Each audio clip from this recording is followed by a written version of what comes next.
Hello folks, Brandon Chapman with you today. It's a bullish trip coming to video for TheoTrade. It's August 3rd, 2026. The market just found itself square following the news coming out from Iran over the weekend about a potential deal. And even the news came out from Iran saying, oh, we didn't call for a deal, all that stuff didn't really matter. At the end of today, it was about the market opening up into a positive gamma regime and really creating a nice cushion between real negative gamma downside realities at around 740. And we just ground higher for the entire day. So the biggest trade opportunity occurred a couple points today. And again, you'll see the gamma structure here. This is the TheoTrade Vol Suite. Very low light gamma down here, really picked up at 740. Lighter gamma here really picked up at 755. And then again at 760. Obviously, later in the day, closer to the strike price, this really builds dramatically. But a $2 billion gamma level, net gamma at 760, really caused the market to stall. But we first had to take out 755. So during my session earlier in the day, we kind of talked about the ideas that around 9:30 my time here in Mountain, the opening was really a great opportunity to go long. Why? We're sitting at 750. We're in a squarely positive gamma scenario. And we just saw a great opportunity for those out of the money puts to really roll further out and go to zero, creating the lift in the S&P 500. Now, why would that create lift? It creates lift because those put options are going to zero. Those put options on the whole are bought. And what happens is the dealers hedge by going short because they're short puts, they're bullish. They hedge by going short. And as the price goes up, it unwinds. And in this positive gamma structure, it creates that initial lift. Well, once those puts start to really work their way out of the money, and you'll see it here kind of on the open interest for the SPY, once these puts here really went to a zero delta early in the session, there really wasn't much ability to lift the market, but in a positive gamma structure, it does create stability. And so what happened was we kind of pinned around the 755 level, and then we started to break out, and we broke through 756, pulled back, retested 756. And this was one of the couple of setups we talked about during my session is that maybe going long on a bounce above 756 en route to 760, which if you go back, that suddenly becomes the magnet above 755 and really begins to drive the price towards 760. Now, we didn't fully get there, right? We didn't quite get there. The high was about 758.65 or 50 or whatever. We started to kind of stall in that area. But again, getting along at this level did present a decent opportunity to buy a 757 call, sell a 759, and yet a chance to really close out for close to $1 there, or go a little bit further out of the money, pay a little bit less, and close out for a little bit less. But the point is this, is that ultimately today's structure, being entirely in positive gamma, really presented the opportunity where any selling should be bought. Really, at the end of the day, that was exactly what should happen. There for a 5-minute bar, there for a 5-minute bar. You got 10 minutes of pullback there, 5 minutes of pullback there. And again, ultimately, every selling opportunity should be bought because that's exactly what the dealer's doing. The dealer is buying into weakness, selling into strength, and we get this constant drip, drip, drip or bleed. And once we broke 756 here, which was a higher, relatively high open interest level right there, for example, once we took that out, you kind of see the volatility up scenario build until around 760, creating very little, if no resistance as the gamma started to fall off and we start to get that magnet at 760 begin to pull on the price. Now, how does this going to change tomorrow? Because overnight we had news. It was good news, I guess. We're trying to negotiate. Apparently we agreed to a ceasefire, maybe. Is there going to be any sort of shenanigans pulled by the Iranians? Who knows? Maybe do we shoot? Do we fire at them? Who knows? I don't know. But the point is, it did create some decent overnight lift. And if you watch oil futures, for example, this is a scenario where oil, gapped on the open Sunday down to about 80. That was a big move. We just kind of grounded out around the $80 price point. It's going to be very hard to get any mobility to the downside in oil unless we're talking about real demand destruction. But if we bring up forward/CL here, in the oil futures, this is March 6th. That's kind of my benchmark for like extreme uncertainty in oil. We're not too far off from that, right? You look at the slope of this curve and that curve, albeit at a lower price, the slope of the curve is not too different, showing that we're really in a very difficult position from a supply side perspective. And so very hard for oil to continue to go down, but it doesn't mean we can't experience weakness in energy generally, energy stocks, etc. If you look at gasoline, very, very steep in here. Again, we're in a very difficult market, and we got $80 barrel oil, and gas prices really aren't priced commensurately from where we were, months and months ago when we're pushing towards 80, or a year ago when we're trading at 80. So at the end of the day, right now, it's just the market is in a positive gamma structure. So if we look at SPY, we start to look at tomorrow's expiration or the volume of that expiration, we can start to kind of come about where the open interest might start to build.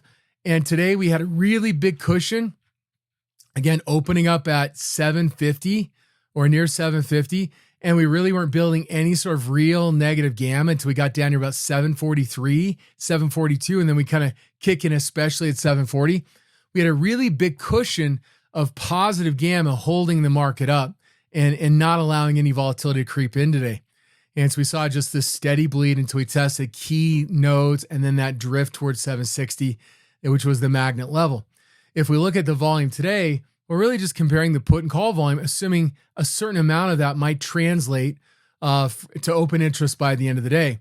Now, the fact that we really got in that upper threshold late, you notice we got about 85,000 puts at 755 against 62,000.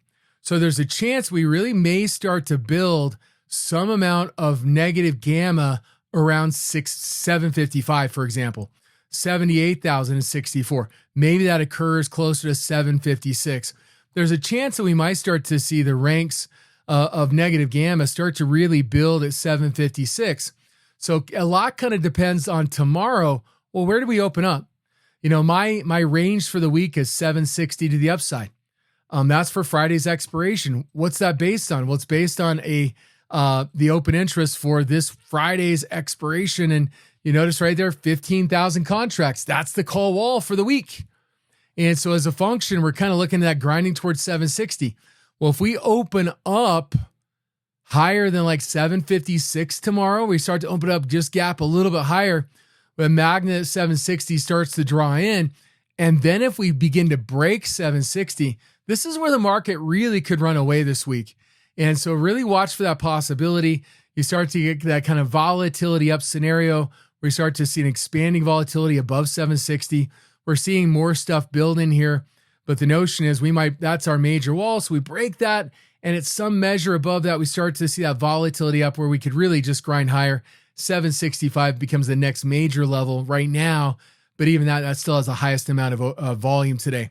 So watch for that possibility. This could be a big week for the market, but understand is that tomorrow will be different as we start to build the wall of potential negative gamma risk a little bit closer, very likely, to where we currently stand than we did this morning. The cushion likely is going to be smaller. And we had a chance in there, but again, 85,000 against 62, 78 against 64, 64 against 69, 757. But really about 756 here, we start to build some negative gamma for tomorrow's expiration. And just realize that ultimately, this gamma for 1 day or now 0 days to expiration tomorrow starts out about 3 to 4 times the 10-day gamma, but by the end of the day, it might be like 10 times or more. So this will start to build in strength as the day wears on. And so watch if we start to slip late in the session. We kind of stall out around 760. We start to break 756 or 757. We start to pull into potentially negative gamma tomorrow as these start to translate to open interest. Likely we're going to have a lot more. We're going to have more put open interest than call once we start to get down here below 756. So the negative gamma region starts to move a little bit closer. We don't have near as much cushion, or likely won't have as much cushion tomorrow. So be prepared for that. So a small gap up is going to be very supportive. Then it's a matter of 760. We break through it. It then becomes support. And we might just kind of hold above it a little bit for the rest of the session. So something to watch on that tomorrow. Now, one thing I thought was interesting today, let's go back to a daily chart there. We'll bring up TLT. So again, big move in the S&P today. The TLT really didn't move much at all. Now, if we go to the block hunter console, we're looking for significant prints in here that might otherwise kind of help us know, okay, what's the expectation? The bond market's huge, right? It's unlikely that a single print buying calls or puts, whatever, is going to really drive the market in any fashion. But again, it does give us a sense of money flow and that sort of thing. So if we look at today's trade, you got 8.5 in there, 8.14. Mostly the buy side is on the call side today. We did have a rather significant put trade down here, the 82 puts for August 5th. You click on the location bar, we'll start to bring in more than just when the alert triggered. And you'll see a decent amount of buy side activity, 4,400 sold. Then you see a decent amount of buy side activity at 24, 26 cents later in the day. So point being is this is mostly bought on the put side. And then on the call side, we got this kind of 83 strike for August 14th. And again, we just filter for 100 plus, looking for more institutional oriented trade. You'll see this is all a sweep right there. It's all purple. So we got a nice sweep today in TLT at the 83 strike. So we're seeing flow coming on the bullish side at a 32 delta, and then on the put side down here at a 40 delta. So both around the money, obviously a little bit bigger on the put side, but more really direct, maybe even a single trader on the call side. This is a little bit more dispersed. But the point is, at this point in time, I spent my session this morning going through kind of the gamma exposure or GEX using the option chain here. But I did create a kind of a composite I sent to our Block Hunter members right here for TLT, just kind of summarizing the biggest takeaway. And as we look at the strike profile, this really kind of shows that we're in a negative gamma region for TLT. And we're on the verge here. As we start to break higher, we start to get into a more stable structure. This kind of shows a call wall there at like $90, put wall at 81. Point being is we're right now at $82 when I did this early in the session. We're closer to that put wall. So if we can hold $82 or $81, this presents an opportunity where the price may start to go up. And as we burst in that positive gamma structure, just like the S&P today, this helps create stability, and as these puts work their way out of the money, all those that kind of took bearish positions, betting on a big drop in TLT, all of a sudden those hedges start to unwind and the price starts to get driven higher. And so you'll kind of look at key levels up here. Again, $90 call wall, 81 put wall. But the takeaway in all of this is really, this is kind of a neutral position, right? Neutral position. We start to hit positive gamma north of 84.50, and that's really where we start to look at it more bullishly. But today's trade does provide a little bit of optimism that we could see a little bit of an upside here, but 84.50 is way up here. So my thought, I'm looking around 83 as maybe kind of a point. And if you start to look at maybe some specific levels here, 82.50, 83, heavy open interest at those points. Breaking 83, I think that gives us a chance to really run towards 84.50 and potentially through 84.50. And so that's kind of the setup here. Now, the other side of this story is the fact that right now you have Trump and the administration intervening in the Japanese yen. Well, why would they work to strengthen the Japanese yen? Well, if the Japanese have to do it, they're going to sell treasuries, right? And you'll see right there, that was on Thursday as the intervention was going on. But look at TLT. TLT saw weakness on Wednesday following the Fed meeting. So you see that big amount of selling right there. And maybe that was Japan stepping in. And now we're saying, oh, no, don't sell treasuries. Let us use some of the money that we've borrowed to intervene in the bond market. And we'll just intervene on the yen and try to support TLT or support treasuries. And so I look at this point here. If that intervention works, maybe there's a shot of treasuries making a bit of a rebound here. If we're eliminating the threat of foreign countries really unloading on treasuries to raise dollars and then convert dollars to their domestic currency. So if there's a silver lining on treasuries, that's really it right now, is that, look, the intervention may mean that, hey, we're not going to liquidate. Maybe we pushed a little too far here. So 84.50 does not sound out there as a possibility. The trigger might be 83 to do that. And then we break that level. Maybe we have a shot of getting back towards 87 when all is said and done, or maybe higher as those other points start to kick in. Another trade today is Snap. So let me just bring up Snap here on the console.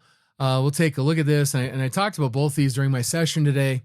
And you'll see there was a call spread being bought here on August 14th. And I know this is opening because that's a filtering process of the console. But they bought the 550, sold the 650 for August 14th.